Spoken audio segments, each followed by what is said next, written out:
Magandang hapon po sa inyong lahat. Puwede po bang pakihinaan yung ilaw? Medyo nasisilaw po kasi ako. Pakihinaan lang itong dalawang. Thank you. Hallelujah. Gaya ng sinabi ng text sa Isaiah chapter 9, verse 6, basahin po ulit natin. Sabi niya, "For to us a child is born, to us a son is given, and the government shall be upon his shoulder. And he will be called Wonderful Counselor, Mighty God, Everlasting Father, Prince of Peace." Diyos ang magpapala ng kanyang buhay na mga salita. Ang tawag po dito ay Messianic Prophecy.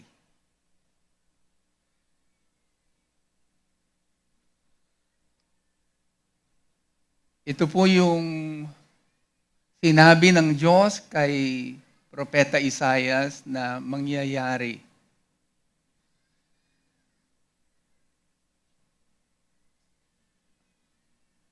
At ang katuparan nito ay makikita naman natin sa aklat ni San Lucas, Kapitulo 2, talatang 11.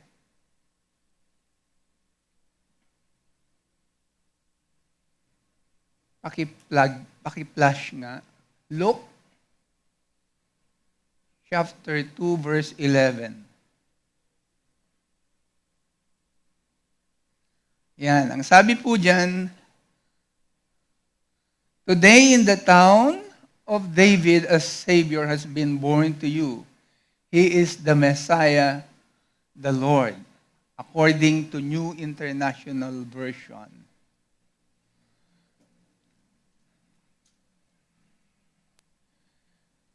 Ang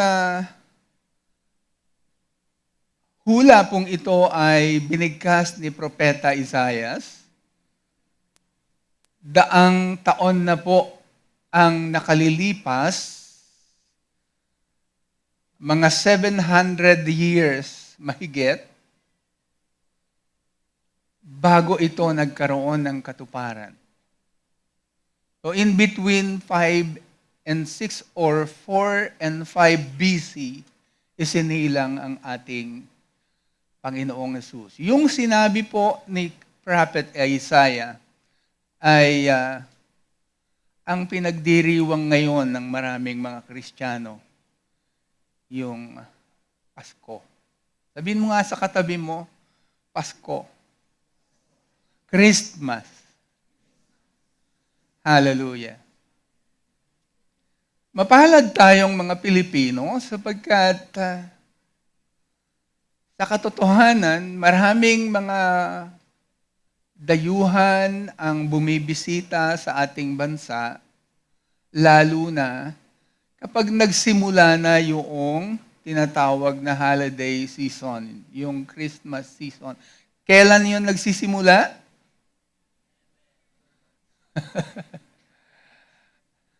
September. Sa buong mundo, tayo lang po ang nagdiriwang ng Kapaskuhan sa loob ng napakahabang panahon. Ano po? Ang dahilan, naniniwala sila na ang Pilipino po, ang Pilipinas po, ay spiritually rich. Pilina, Pino pa. Palakpakan natin ang Panginoon.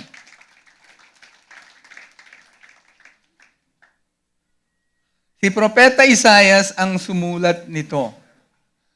At ang background nito ay sabi dito,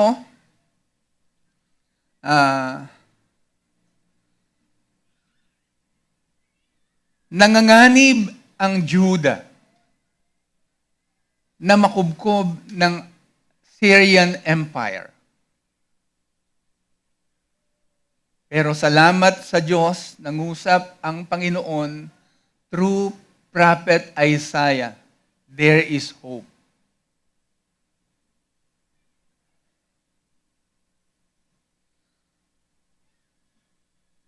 Sinasabi ng maraming mga interpreter na ang hulang ito ay direct prophecy for Jesus Christ.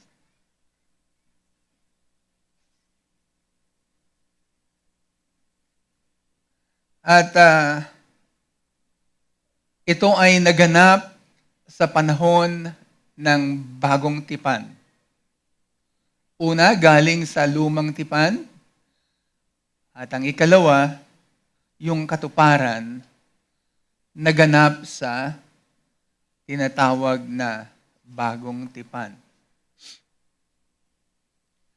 Pakinggan po ninyo ito, mga kapatid.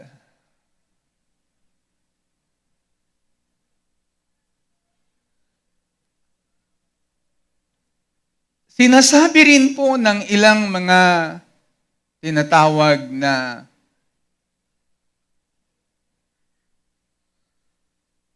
thinker na yung first Christmas daw po ay naganap sa panahon ni Constantine the Great, mga 330 AD.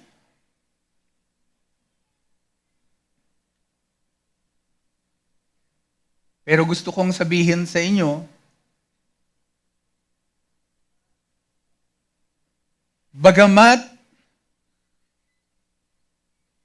sa mahabang panahon, isineselebrate ng mga Kristiyano yung December 25 na araw ng Pasko. Yan ay galing sa Roma. Pero ang talagang totoo po, according to the Bible, yung katulad nung inaawit natin kanina, when Christ was born. O night divine. Gusto kong sabihin sa inyo, bagamat wala pong December 25, na mababasa kayo sa Biblia kung saan ayon sa ibang interpreter ay doon isinilang at pinagkasunduan ng mga interpreter ng napakaraming religious group na ito ang panahon at araw na isinilang ang Kristo. Pero wala pong ganyang sinasabi ang Biblia. Pero ang tanong, bakit ba natin kinakailangang sabihin ito? Gusto kong sabihin sa inyo na kaya ko ito sinasabi hindi para baguhin yung nakagawian na pagsiselebrate ng Christmas tuwing December 25. Wala tayong ganyang iniisip. Libong taon na ang nakalilipas na yan ay ginaganap para papag-aksayahan natin ang panahon yan. My point is this, merong Pasko. Sabihin mo nga sa katabi mo, merong Pasko. Hallelujah. At yun ay ini-announce ng isang anghel. Sabi niya doon sa mga shepherd. Sa Luke chapter 2 verse 11, sa King James Version, pakibuksan nga po natin sa King James Version, sabi doon, "For unto you is born this day." Hindi niya sinabing this month. Hindi niya sinabing this week. Sabi niya, this day.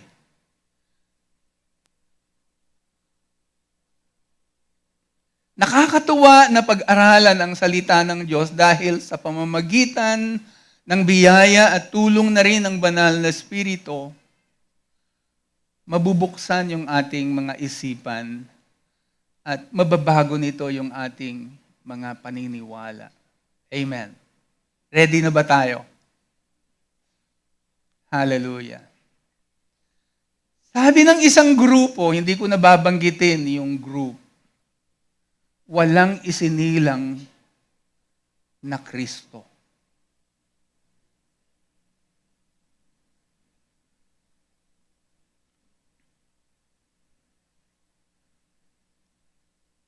Bagamat nakikisalamuha sila sa atin ng mga Kristiyano, tumatanggap sila ng tinatawag na Christmas bonus ng 13-month pay. Pero ang totoo, hindi sila naniniwala na may Kristong isinilang. Ibig sabihin, wala silang Pasko. Tanungin mo nga yung katabi mo, meron ka bang Pasko? Ano ba sagot nila? Sagutin nyo nga yung nagtanong.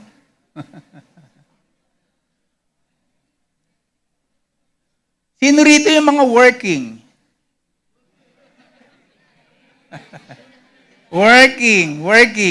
Working lang muna. Taas nga po ang kamay.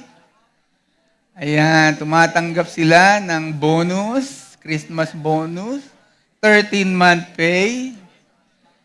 Salamat na lang, naniniwala sila may Kristong isinilang. Amen. Palakpakan natin ang Panginoon. Habang sinasabi ko ito sa inyo, gusto ko ring sabihin sa inyo na meron pang isang grupo na napakarami ng kanilang bilang, hindi nila sineselebrate ang Pasko. Bakit? Hindi sila naniniwala kay Kristo. Pero again, tulad ng sinabi ko ng una, tumatanggap sila ng Christmas bonus. Tumatanggap sila ng 13-month pay. Salamat na lang sa Diyos may Pasko. Sa kabila ng hindi nila paniniwala, may biyaya at pagpapala pa rin sa kanila ang Panginoon. Napakabuti ng Diyos. Amen? Hallelujah. Ngayong hapon gusto kong sabihin sa inyo,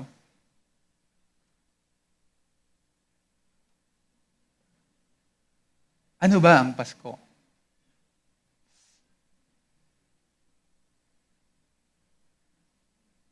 Ang Pasko ay araw ng pagsilang ng anak ng Diyos. Sabi po sa Saint Matthew, Emmanuel, God is with us.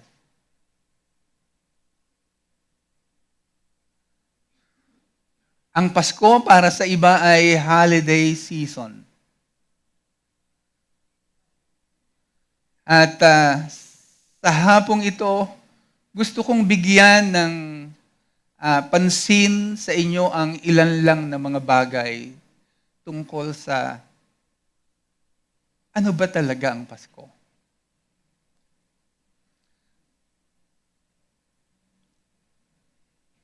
Sa John chapter 3 verse 16, binabanggit doon, "For God so loved the world that He gave His only begotten Son, so that whoever believes in Him will not perish but have everlasting life. For God, the Son was not sent or is not sent to condemn the world, but that the world through Him might be saved." Sa verse 35, sinabi doon, ang tumatanggap sa anak, dahil mahal ng Diyos Ama ang anak, ibinigay sa Kanya ang lahat ng bagay o ipinagkatiwala sa Kanya ang lahat ng bagay. Ang sino mang tumatanggap sa Kanya ay may buhay na walang hanggan. Datapwat ang hindi tumatanggap sa Kanya ay wala nito, kundi galit at puot ng Diyos ang siyang naghihintay. Mahalaga po na makita natin ang dahilan kung bakit may Pasko. May Christmas. So unang dahilan kung bakit may Pasko. Pag-ibig. Sabihin mo sa katabi mo, pag-ibig. Love. Ano ba yung tinatawag na pinakamataas na klase ng pag-ibig? Sinong nakakaalam? Agape. Agape. Agape love. Divine kind of love. Now, yung love na yon ng Panginoon ay agape. Pero kapag hindi mo yon nararanasan o natatanggap, nananatiling agape. Pero kapag ito ay in-apply mo na, agapeo. Sabihin mo nga, agapeo. Na walang kwenta ang pag-ibig pag narito lang.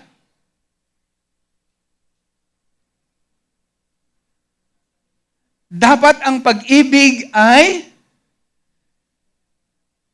ibinabahagi. Ang pag-ibig ng Diyos ay Kanyang binahagi sa atin sa pamamagitan ng pagbibigay niya sa atin ng Kanyang kaisa-isang anak. At yon ay walang iba kundi si Jesus. Wala nang ibang anak ang Diyos. Kasi meron ibang nagsasabi, meron pang isang anak ang Diyos. Alam niyo kung ano yung sinasabi ng iba? Si Satanas daw ay anak din ng Diyos. Pero hindi yun ang sinasabi ng salita ng Diyos. Matthew chapter 3, verses 13 to 17, anong sabi? Pagkatapos mabautismuhan si Jesus, nabuksan ang langit, bumaba yung Espiritu Santo, naroroon ang anak ng Diyos na siyang binabautismuhan, at merong tinig na nanggaling sa langit, at ang sabi ay ganito, ito ang pinakasisinta kong anak na siya kong lubos na kinalulugdan. Si Jesus, ang nag-iisang anak ng Diyos na buhay.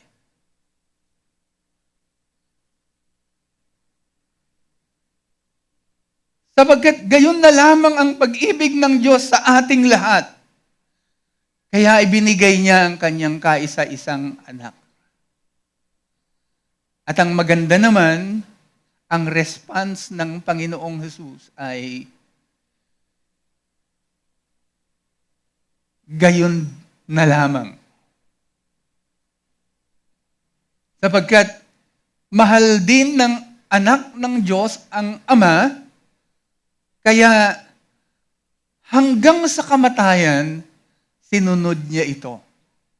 Kaya naman binigyan siya according to the writings or epistle of Paul ng name above every name. Sabi ng sumulat na si Pablo, Philippians 2:5-11, lahat ng labi o lahat ng tuhod ay luluhod at lahat ng labi ay magsasabing si Jesus ang Panginoon sa ikaluluwalhati ng Diyos Ama. Mahal na mahal na mahal tayo ng Diyos. Sabihin mo nga sa katabi mo, mahal na mahal na mahal tayo ng Diyos. Papaano niya pinapakita ang pagmamahal niya sa ating kanyang mga nilikha? Pakinggan po ninyo ito. Bago niya likhain ng tao, nilikha niya muna ang lahat ng kanilang kakailanganin. Yung matatahanan. Nilikha niya ang langit at ang lupa. Oops! Maaring isipin nyo, Bishop, pati ba langit? Yes. May inilaan ang Diyos na tahanan natin sa langit. At dito sa lupa, meron ding nilikha ang Diyos para ating tahanan. Ang sanlibutan, ang earth ay nilikha din ng Diyos at pinuno niya ito ng lahat ng tinatawag na kakailanganin ng tao para sila mabuhay ng matiwasay. Puno, halaman, mga prutas, mga pagkaing gulay, isda, at marami pang kung ano-ano pa. Anong ibig sabihin nun? Mahal tayo ng Diyos.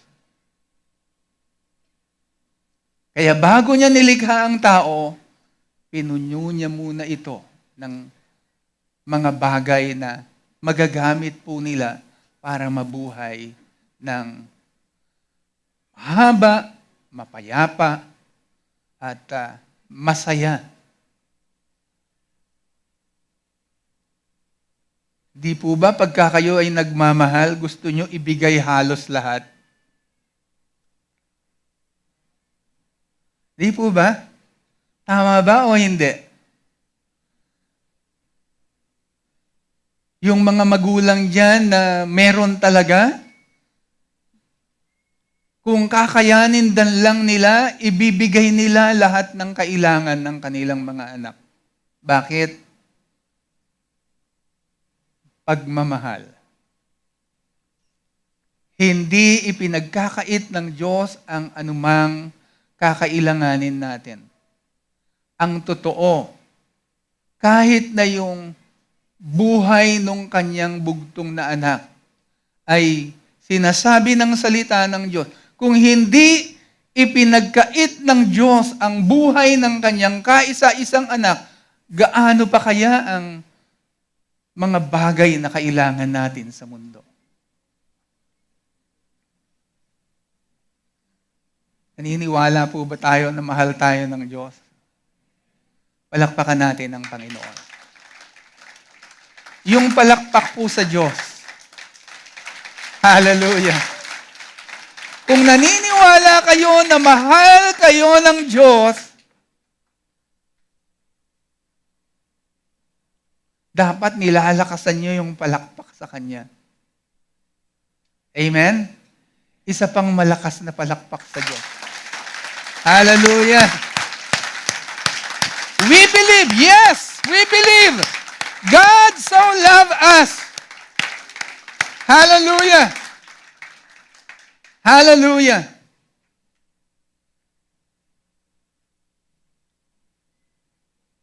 Kung tayo ay nangangailangan sa isang panalangin, tumutugon ang Diyos.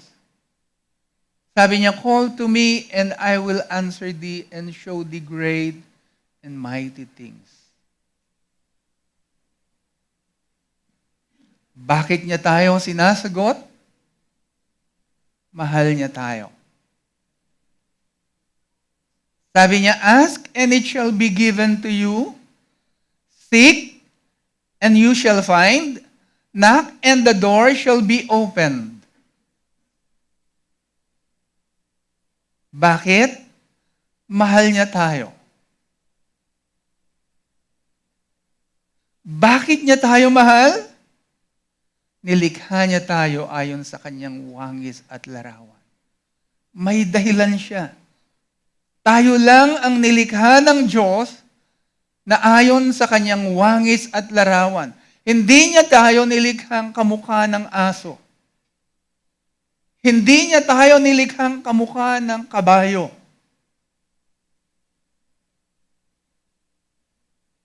Hindi niya tayo nilikhang parang lamok. Na para mabuhay, kailangang makasipsip ng dugo. Nilikha niya tayong ayon sa kanyang wangis at larawan. Ako'y naniniwala ng mahulog sa kasalanan ang unang tao, si Eva at si Adan. Talagang nalungkot ang Diyos.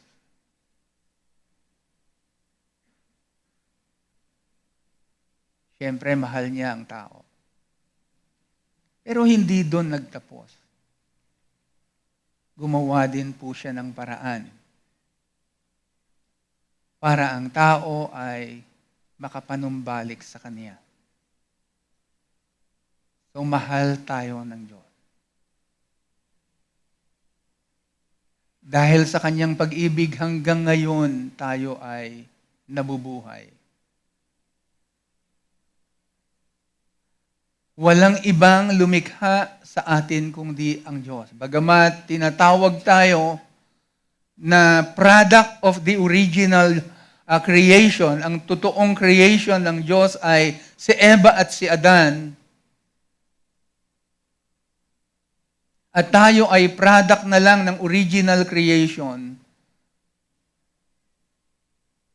Mahal pa rin tayo ng Diyos dahil wala naman talagang ibang lumikha sa atin kundi siya.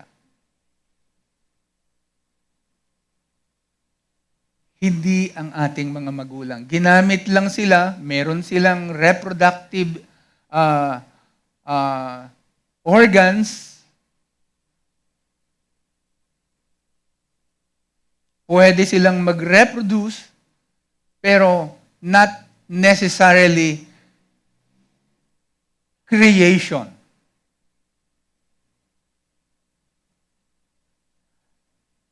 Ang Diyos pa rin mula doon sa sinapupunan ng ating mga magulang ang siyang bumuo nito.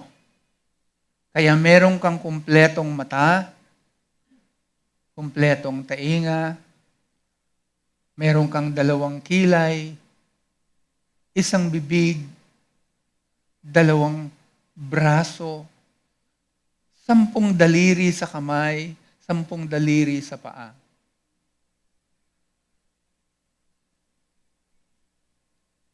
Maring tanungin nyo, Bishop, paano po meron akong kakilala, may 11 daliri?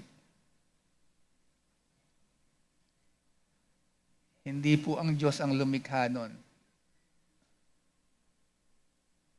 Yun po ay bunga ng tinatawag na pagkakamali sa kinakain, iniinom, at naging gawi. Alam po ninyo, pagka meron tayong mga kinakain at iniinom na hindi galing sa mabuti, pag meron tayong kinakain o naiinom na hindi dapat nating kainin at inumin, nagkakaroon ng masamang epekto ito sa ating mga tinatawag na physical forms. Pero ang Diyos, kapag siya ay lumikha, perfect. Naniniwala po ba kayo doon? Lahat ng tao, 2 braso. Yun ang perfect.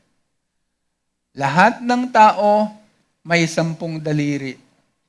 Yun ang normal. Kapag sumobra doon, ang tawag ng medical world ay abnormalities. Pero God is not a God of abnormalities. Our God is perfect. Amen. He loves us. Kung kaya mula noon hanggang ngayon, buhay pa tayong lahat. Sinusuplayan ng Diyos ang bawat isa sa atin ng lahat ng kanilang kailangan. Ang dahilan, mahal niya tayo. Ganyan po ang motibo ng Diyos kung bakit niya ginagawa ang mga bagay na ito sa atin. Ikalawang mensahe sa atin ng Pasko. Salvation. Kaligtasan. Sa 1 Timothy chapter 2 verse 4, binabanggit po doon, 1 Timothy chapter 2 verse 4, ayaw ng Diyos na may mapahamak kahit isa. Tingnan nga po natin. Yan, sabi niya. Nais ng Diyos na ang lahat ay maligtas at malaman ang katotohanan. So dito muna tayo sa kaligtasan. God provided salvation for every one of us. Ngayon, ang problema lang, hindi ang Diyos, ang tao. Dahil sa naputol ang ating relasyon sa Diyos, kahit na kinakausap tayo ng Diyos, kahit gumagawa ng mabuti sa atin ang Panginoon, nananatili tayong parang bingi, bulag, at lumalayo sa Kanya. Pero hindi ang Diyos lumalayo. Amen. Sino ang umaagree na hindi tayo iniiwan at pinababayaan ng Diyos? Sabi ni Matthew, God is with us. Emmanuel. Hindi lang niya ito sinasabi para i-encourage ang mga Israelita. Sinasabi niya ito dahil ito talaga ang katotohanan. Ang Diyos ay hindi umaalis. Lagi siyang naririyan. Amen. Nakikita niya ang lahat ng nangyayari sa iyo at sa akin. At ang hinihintay lang niya ay yung iyong pagtawag at pagpapakumbaba. May mga taong sa tindi at laki ng kasalanan,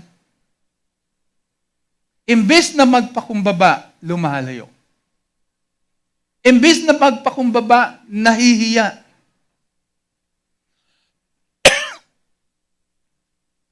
Pero salamat sa Diyos,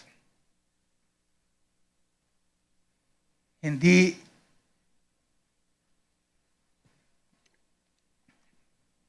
siya lumalayo. Lagi siyang naririyan.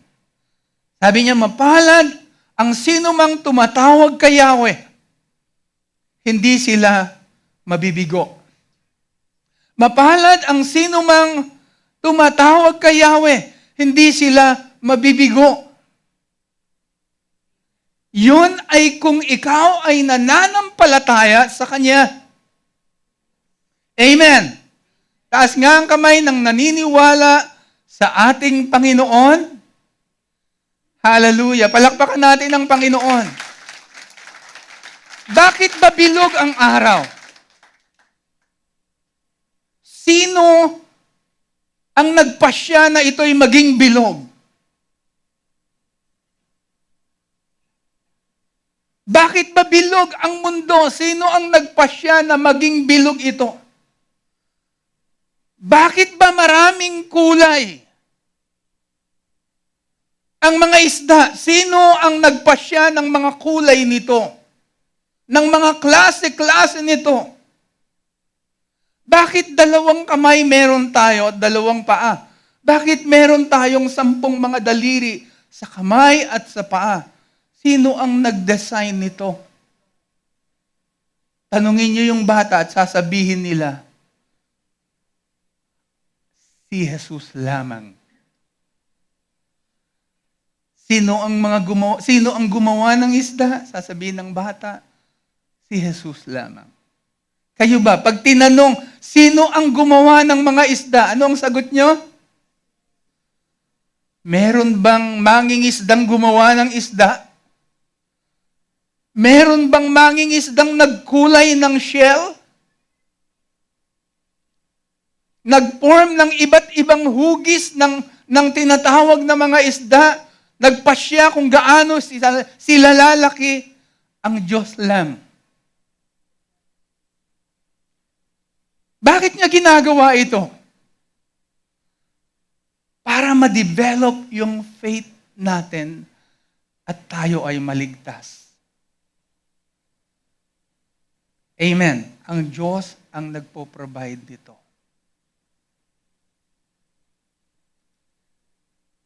Mga kapatid, mga kaibigan, ang layunin ng Pasko, maligtas ang sangkatauhan. Bagamat alam ng mga theologian, na mga Bible students, na hindi talaga lahat ay maliligtas, pero still, sinasabi ng salita ng Diyos, ayaw ng Diyos na may mapahamak na tao kahit isa. Ibig sabihin, gusto niyang maligtas ang lahat. Pero may dahilan bakit hindi rin naliligtas ang lahat. Ang dahilan, tayo mismo na nagsasabing Kristiyano, tayo mismo na nagsasabing mahal natin ang ating Diyos, hindi natin binabahagihan ng mabuting balita yung ating mga mahal sa buhay.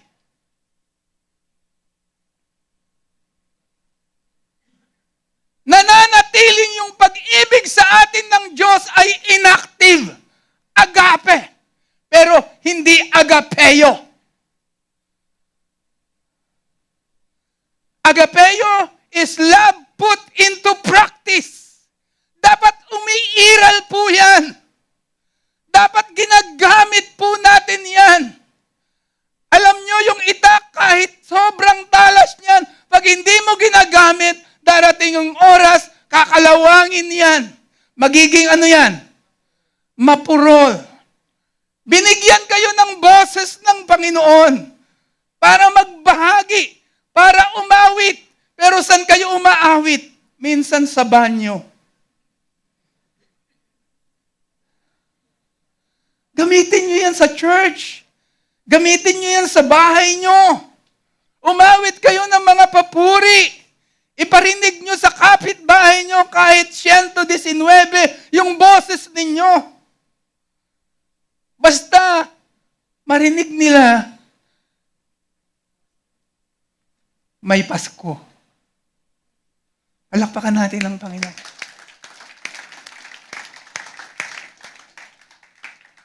Naalala ko nung araw, simple lang ang Pasko sa buhay ng mga alagad. Ngayon, ibang-iba na ang Pasko. Bongga na. Commercialized na ang Pasko.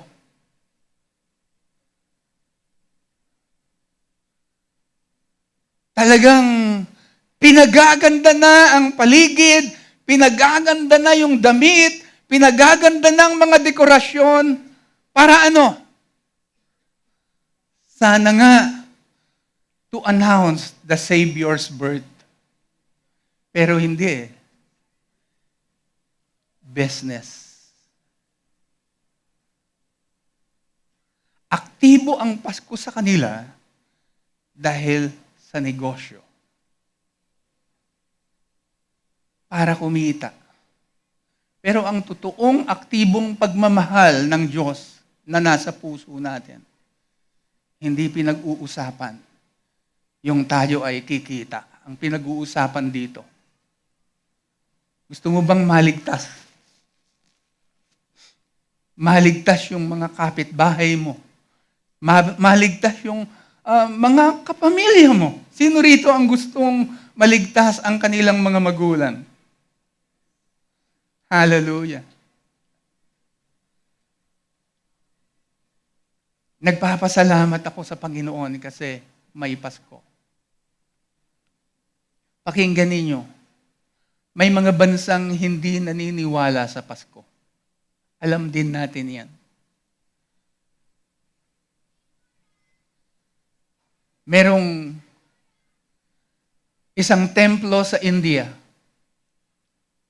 na ang pinupuntahan nila doon ay giant cobra. Naniniwala kasi sila na ang Diyos ay halimaw, monster. Para sa kanila, ang Diyos ay mabagsik. Ang Diyos ay pumapatay. Tinutuklaw yung taong magustuhan niyang tuklawin. Merong isang lugar o isang templo sa India na ang pinupuntahan nila ay yung templo ni Gautama Buddha. At alam nyo, sabi ni T.J. Daniel, isang evangelist, ang pinupuntahan nila doon ay yung templo ni Gautama Buddha na ang natira na lang ay isang ipin. Isa na lang yung ipin. Pero still, yung mga pilgrims ay pumupunta doon para worshipin si Gautama Buddha. Parang nakakatuwa, parang nakakatawa, pero hindi naman tayo nagtatawa sa kanila. Naaawa pa nga tayo sa kanila. Bakit? Kasi ang alam nila, ang Diyos ay mabagsik, mabangis. Kaya meron din sa India na pagsamba para maapis nila ang Diyos, naghahandog sila ng mga bagong silang na sanggol para sunugin, para sila'y makipagpayapaan sa Diyos. Pero alam nyo ba, kaya tayo muling na-restore ang relasyon sa Diyos. Hindi dahil nagsunog tayo ng anak. Hindi dahil nagsunog tayo ng kilay. Dahil kay Kristo. Amen. Kaya lalo tayong minamahal ng Diyos Ama dahil sa ginawa ni Jesus. Amen. May ginagawa pa ba sa atin ang Panginoon? Sabihin, itaas nga po natin yung ating kamay o yung mga kamay nung naniniwala siya, may ginagawa pa sa kanila ang Panginoon. Hallelujah. Palakpakan natin ang Panginoon. Katulad nung patotoo ni J.R. ba yun? Hallelujah. Mahal tayo ng Diyos. At ang ikalawang dahilan kung bakit may Pasko, gusto niyang tayo ay maligtas.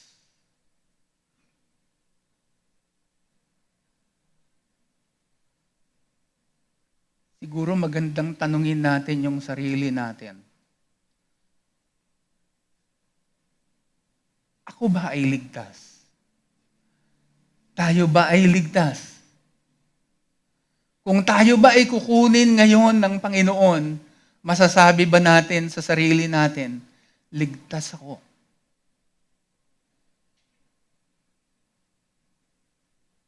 Hello? Hello? Kung kukunin ba tayo ngayon ng Diyos, masasabi niyo bang ligtas kayo? Yung mga anak namin nung bata pa, tinuturuan namin sila. Sabi namin sa aming mga anak, pwede bang tumayo yung dalawa kong anak? Patayuin ko po. Ayan, yan po yung dalawang anak namin. Sabi, pwede na kayo maupo. Thank you. Sabi namin, pag tinanong kayo ng tao, kayo ba'y ligtas? Anong sasagot nyo? Opo. Bakit kayo ligtas?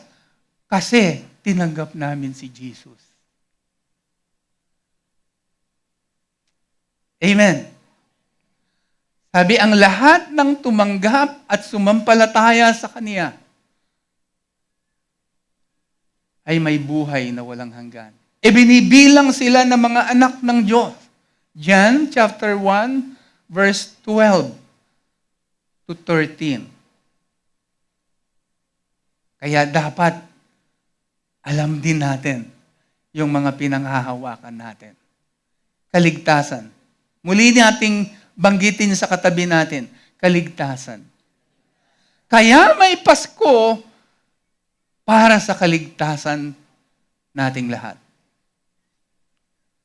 Isinilang ang Kristo, ang sabi doon sa Matthew chapter 1, verses 13 to 17 o 21, chapter 1, verse 21, para mapatawad ang kanyang bayan sa kanilang mga kasalanan. Pero later on, as the gospel progress, ang una kasing alam ng mga alagad, ang mahal lang ng Diyos at gusto lang ng Diyos na maligtas ay ang mga Hudyo. Later on, inutusan na sila ng Panginoon. Sa Mark chapter 16, verse 16, binabanggit doon na the gospel is for all. Para sa lahat. Ang ebanghelyo ay para sa lahat. Kaya nga, matibay naming binibilin sa inyo, maging kayo na mga mananampalataya, ibahagi ninyo ang ebanghelyo. Hindi lamang ang mga pastor, hindi lamang ang mga preacher, ang mga teacher, tayong lahat. Sabi ni Jesus, all authority in heaven and on earth has been given to me. Therefore, sabi niya, go into all the world, make disciples of all nations, baptizing them in the name of the Father, the Son, and the Holy Spirit, and teach them to obey whatsoever I have commanded you, and lo, I will be with you always, even to the end of the world. Gusto niyo bang samahan tayo ng Diyos? Sino rito ang gustong makasama ang Diyos? Sino rito ang gustong samahan siya ng Diyos? Palakpakan natin ang Panginoon. Sabi niya, teach them to obey whatsoever I have commanded you. Sa New International Version, ang sabi doon, teach them to observe whatsoever I have commanded you. Anong ibig sabihin ng observe? Gamitin natin lahat ng ating mental faculties. Para ano? Para maintindihan natin ang kalooban ng Diyos at magamit natin ito to convince the world that they were so loved and God, because they love them, gusto niyang sila'y maligtas at hindi mapahamak. Amen? Nung mga unang taon namin sa Panginoon, pumupunta kami sa labas ng simbahan at pumupunta kami doon sa mga sakayan ng jeep at sinasabi namin sa lahat ng taong papasakay ng jeep, mahal kayo ng Diyos. Mahal kayo ng Diyos. Bawat makakasalubong namin na pasahero sasakay sa jeep, sinasabi namin, mahal kayo ng Panginoon.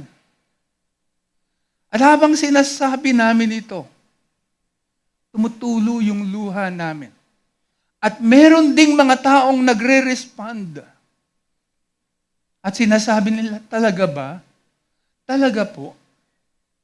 Sinasabi namin. At doon na namin sila itinatabi at pinapatanggap, pinapanalangin. Sumasakay kami sa jeep, nagsishare kami ng gospel because we love God. Amen. Hallelujah. Gusto namin sila'y maligtas kasi niligtas din kami ng Panginoon. Naligtas ako nang tanggapin ko yung binabahaging mabuting balita sa akin nung 2 kabataan na ngayon ay bishop na rin.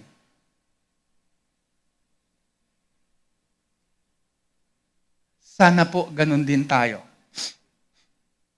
Amen. May maaasahan ba tayong ganun sa ating mga kabataan dito? I believe mahal ng Diyos ang Marikina. Sino ang mga taga-Marikina rito? Sa mga karatig lugar ng Marikina, Pasig. Jason, alam ko taga-Pasig eh. Antipolo. Ayan. Taguig. Ayan, may mga Taguig. Santa Rosa. Quezon City. Iba-iba yung lugar na ating pinanggalingan. Pero isa lang, mahal tayo ng Diyos at gusto ng Panginoon maligtas tayo. Palakpakan natin ang Panginoon. At kahuli-hulian, katotohanan. Katotohanan. Doon sa binasa natin, sabi niya, ibig ng Diyos na lahat ng tao ay maligtas at makaalam ng katotohanan. Sabi ni Jesus sa John chapter 14 verse 6, ako ang daan, ang katotohanan at ang buhay. Ngayong Pasko, dapat ma-inculcate sa ating mga puso't isipan si Jesus ang daan, ang katotohanan, at ang buhay. Walang makakaparoon sa Ama nang hindi sa pamamagitan niya. Si Jesus ang kumakatawan ng lahat ng realidad. Sa lahat ng realidad. Jesus is the embodiment of all truth. At alam nyo, ang problema natin ngayon kung bakit marami pa rin ang hindi tumatanggap ng katotohanan. Kasi hindi tayo ganong seryoso sa tinanggap nating katotohanan. Pero kung magiging seryoso tayo sa tinanggap nating katotohanan, maraming tao hindi mapapahamak. Tingnan po ninyo yung Hosea chapter 4 verse 6. Ano ang sinasabi? Bakit marami ang napapahamak? Hosea 4:6. Sabi niya, ang aking bayan ay napapahamak dahil sa kakulangan ng kaalaman. Sabi diyan, dahil kulang ang kaalaman nila tungkol sa akin. Kanino? Sa Diyos. Sino yung nagpapakilalang Diyos diyan? Si Jesus. Si Jesus. Yun ang pinapangaral ng mga propeta. Kailanman hindi nanaog ang Diyos Ama sa lupa, ang anak lang. Kaya ito ang tinuturo ng mga propeta. Dapat sana ang ang mga Hudyo ay maliligtas, pero dahil yung mga saserdote, yung mga pari, hindi nila sineryoso yung pagtuturo ng kaalaman, ng katotohanan, kung kaya maraming mga Hudyo, instead of worshiping the real and genuine God, ang kanilang sinamba ay yung gawa ng mga tao. Romans chapter 1, verses 1 to 24. Paki-flash po natin. Matatapos na po ako. Sandali lamang po ako. Romans chapter 1, verses 18. verses 18 to 24. Hindi po. Romans 1:18. Ayan, 18 to 24. Sabi diyan, the wrath of God is being revealed from heaven and against all the godlessness and wickedness of people who suppress the truth by their wickedness. Pinipigilan nila yung katotohanan. Itinatago nila yung katotohanan. Hindi nila itinuturo yung katotohanan. Sabi diyan, since what may be known about God is plain to them because God has made it plain to them. For since the creation of the world, God's invisible qualities, His eternal power and divine nature, hindi talaga nakikita ang Diyos. Ang Diyos ay invisible. Pero hindi nagtatapos doon. Hindi ibig sabihin God is invisible, hindi siya nagpapakita. Nagpapakita siya. Hello? Seryoso ang Diyos para ang tao ay maligtas. Gumagawa siya ng paraan para siya ay ma-encounter ng mga tao. Sa Old Testament ay merong 44 appearances ang Diyos sa mga taong talagang sumusunod sa Diyos at nais nilang makita ang Panginoon. Meron akong mga nabasa sa salita ng Diyos na ang makakita sa Diyos ay mamamatay. Nung una, natatakot din ako. Pero later on, as we grow in terms of knowledge in the Word, naging panaman ng panalangin ko. Sabi ko, Panginoon, gusto kitang makita. Sukdulang mamatay ako. Dahil alam ko, mamatay man ako, bubuhayin mo akong muli tulad ng ginawa mo sa ibang mga alagad. Natatakot ba tayong mamatay tulad ng mga alagad nung araw nang hindi pa nila kilalang masyado ang Panginoon?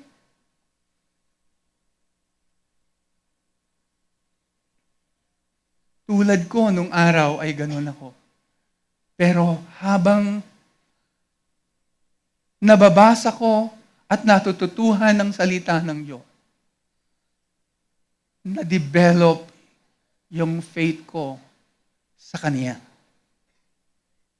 Amen. Nung araw, ang mga alagad ay natatakot ding mamatay. Pero nung ma-realize nila, bumubuhay si Jesus ng mga patay. Pinapagaling ni Jesus ang mga may sakit. Pinalalaya niya ang naaalihan ng mga demonyo. Sinasaway niya ng may kapangyarihan at sumusunod sa kanya ang delubyo, ang bagyong, malakas na hangin. Unti-unti, na-realize nila, Diyos nga itong kasama namin. Hanggang hindi na sila natakot mamatay dahil alam nila, for them to live is Christ and to die is gain. Ang mamatay para kay Kristo ay pakinabang at hindi kalugihan. Amen? Naalala ko, inilagay sa puso ko ng Diyos, may mga tatawaging magpastor at magturo ang Panginoon sa gawaing ito. At unti-unti naming nakikita na merong mga tinatawag dito ang Panginoon. Sabi ng iba, ayokong magpastor ang anak ko. Gusto kong maging doktor yan. Sabi nung nagsabi, kasi matalino yung anak ko eh. Sabi naman ng isa, itong anak kong ito, gusto ko magpastor to. Kasi walang ganong alam yan eh. Tingin nyo ba mga pastor bobo? Hello? po ba ninyo sa mga pastor nyo, bobo? Sino ang naniniwalang matatalino ang pastor? Dahil matalino ang Diyos. Palakpakan natin ang Panginoon. Ngayon pa lang ina-announce ko na sa katapusan ng Disyembre, taong 2025, meron tayong mga itatalaga na panibagong mga pastor. Palakpakan natin ang Panginoon sa kanilang buhay.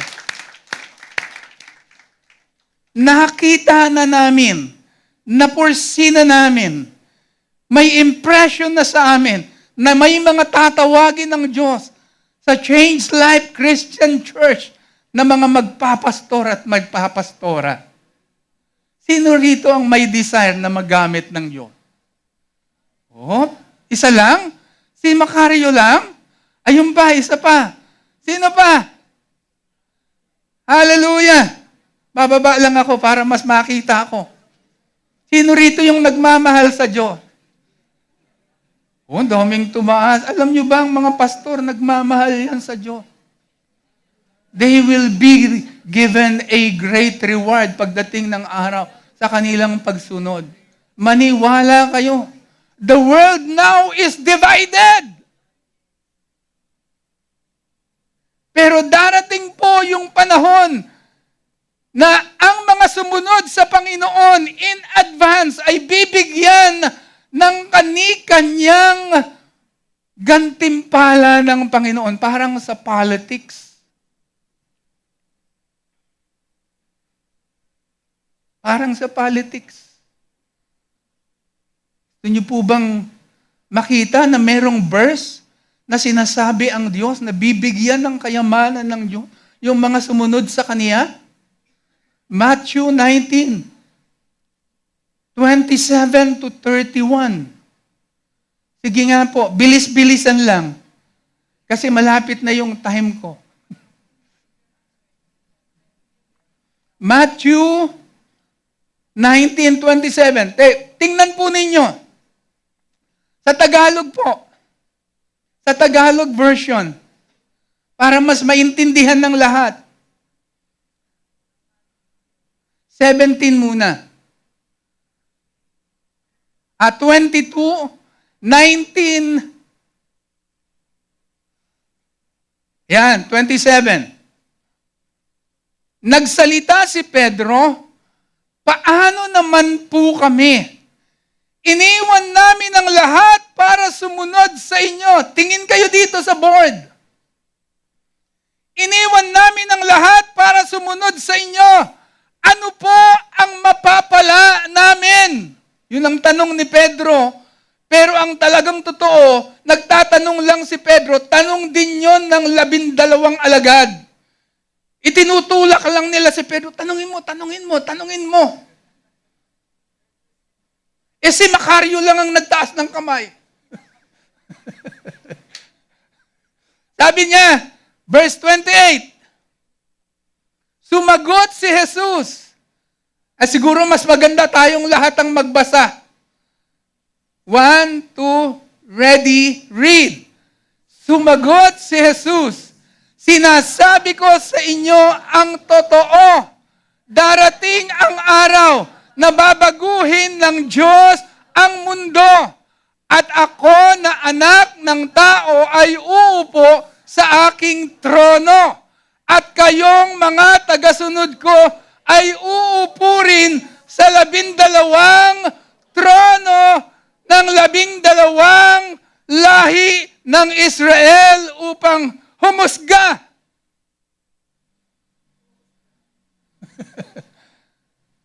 Merong panahon na maghahari si Kristo, luluklok siya sa luklukan.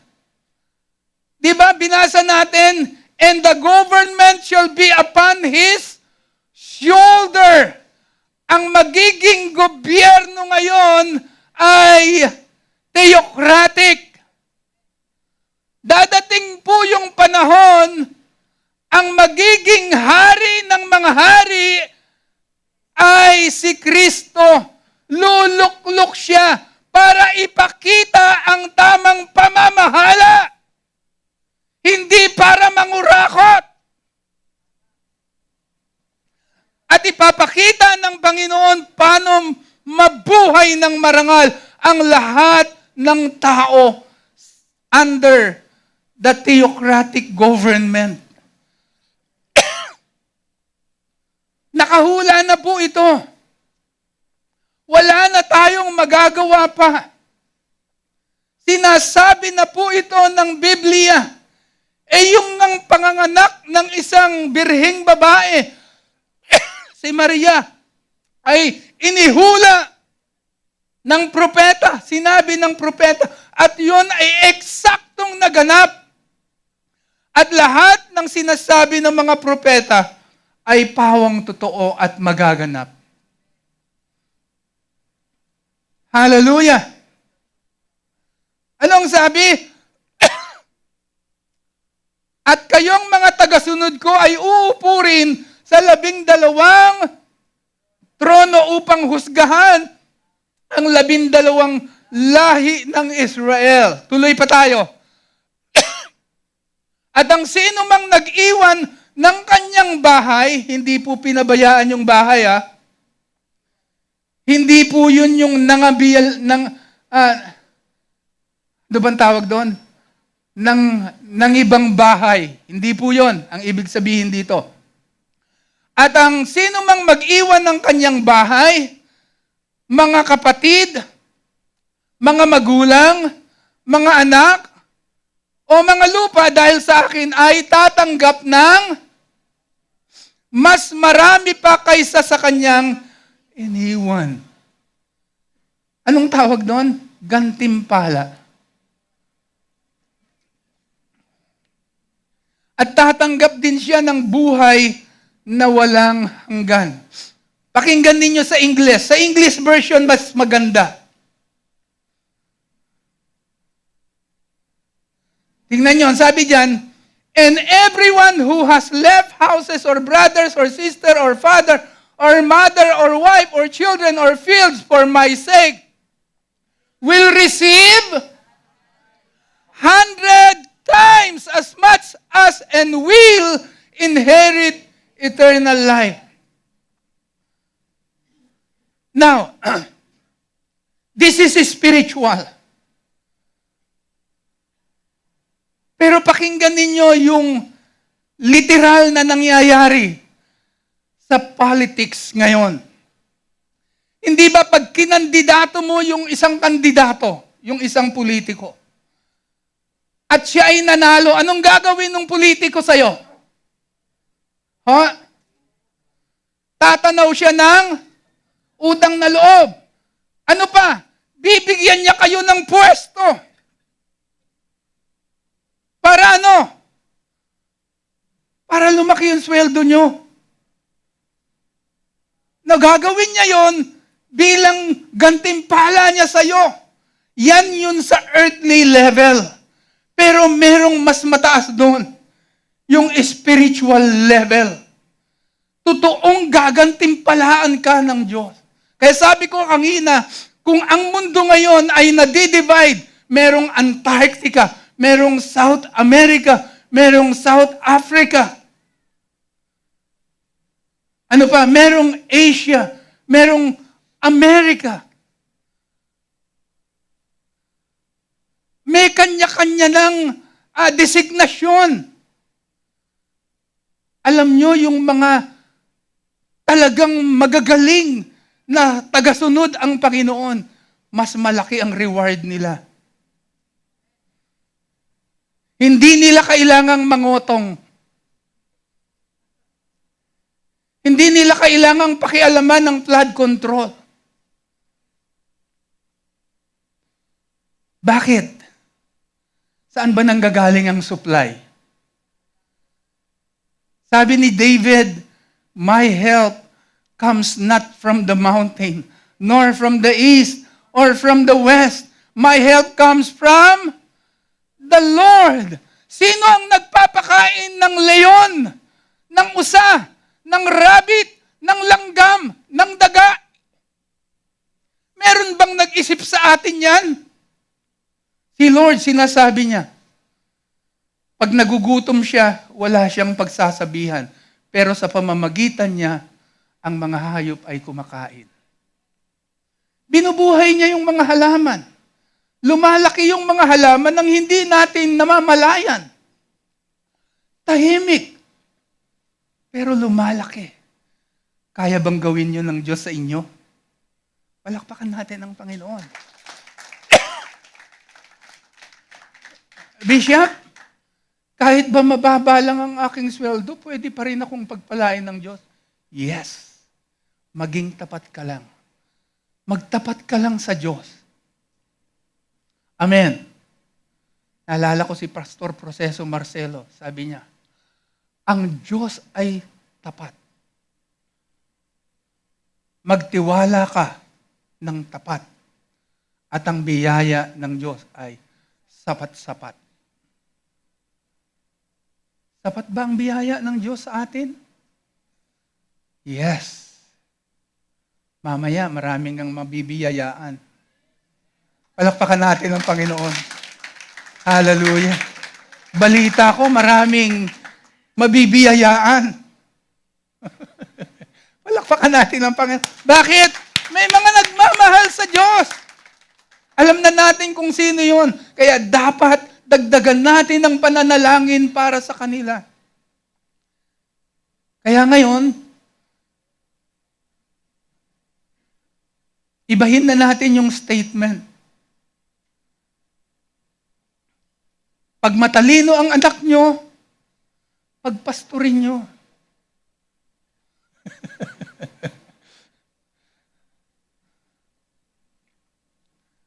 Dahil matalino ang Diyos. Alam niya kung paano niya aabutin ang lahat ng pangangailangan. Anong sabi niya sa Awit 1? Meron ng program dito, sabi ko nang. Hallelujah. Pwede bang makahingi ng extension? Hindi po.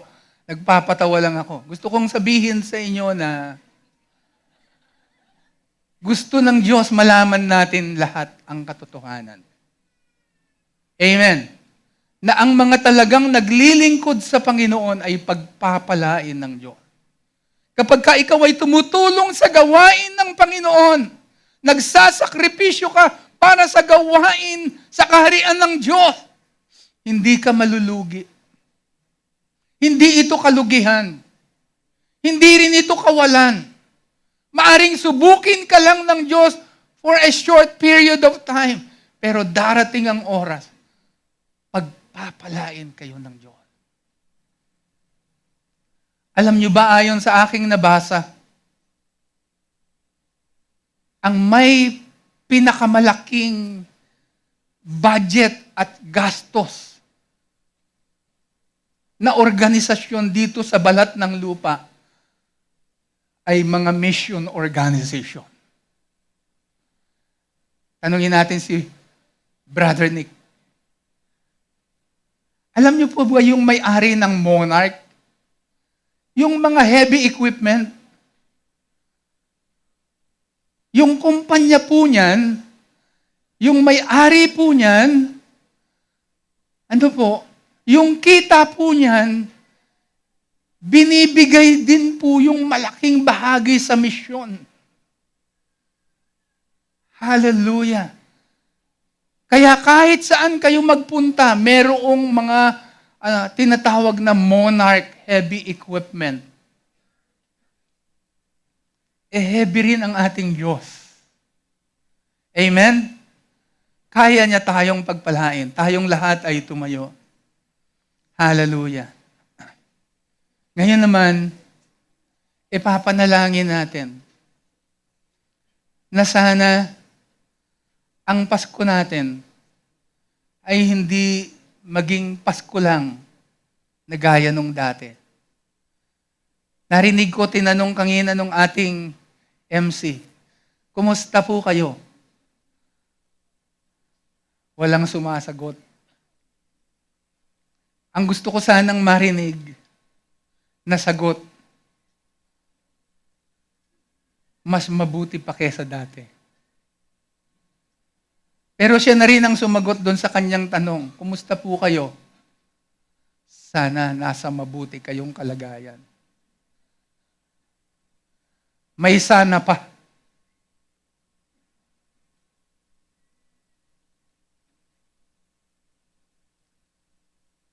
Ngayon, pag may nagtanong sa inyo, kumusta ka? Ano ang sagot? Mas mabuti pa kaysa dati. Tandaan niyo yung sagot ha. Pag merong nangumusta sa inyo, huwag niyong sasagutin, eto, gaya pa rin ng dati. Eto pa rin ako. Ibig sabihin, walang nangyayari sa buhay mo. Walang pagbabago. Matagal mo nang tinanggap si Jesus Christ. Wala pa rin pagbabago. Katulad ka pa rin ng dati. Hindi. Ang sagot mo dapat, mas mabuti pa kaysa dati. O kaya sa patawa, mas mabeauty pa kaysa dati. Tanungin na natin yung mga kababaihan na kabataan. Kumusta po kayo, mga kapatid?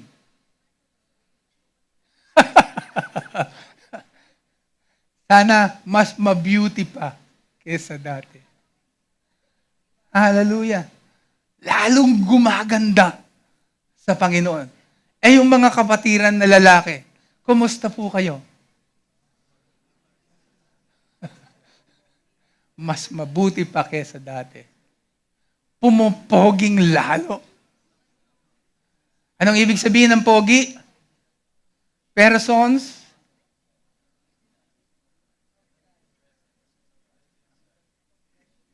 or presence of God's pogi. Presence of God inside. Yun. Hallelujah. Pag sinabing pogi, presence of God inside. Sasabihin natin, thank God, Bishop! Thank God, Pastora! Pogi! Ibig sabihin, alam na namin, presence of God inside. Bumubuti na kaysa dati. Alam nyo, ang Diyos, pinapaganda niya ang buhay natin. Kung minsan hindi ko rin maintindihan yung ibang nangangaral. May panahon na hindi ko sila maintindihan kasi ang sinasabi nila, paganda ng paganda ang sanlibutan. Pero sa isip ko naman, sa tingin nyo lang, gumaganda, pero palala na ng palala. Pero alam nyo ba, kailangan pa rin palang maging positibo tayo. Amen. Sabi niya, Philippians 4 verses 5 to 9, sabi niya, be careful for nothing, but in everything by prayer with supplication.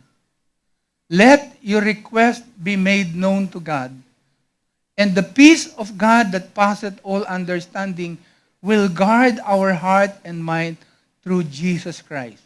Finally, brethren, sabi niya, whatsoever things are good, whatsoever things are pure, whatsoever things are lovely, whatsoever things are beautiful, or if there be any virtue, or if there be any good report, sabi niya, if there be any praise, think on those things.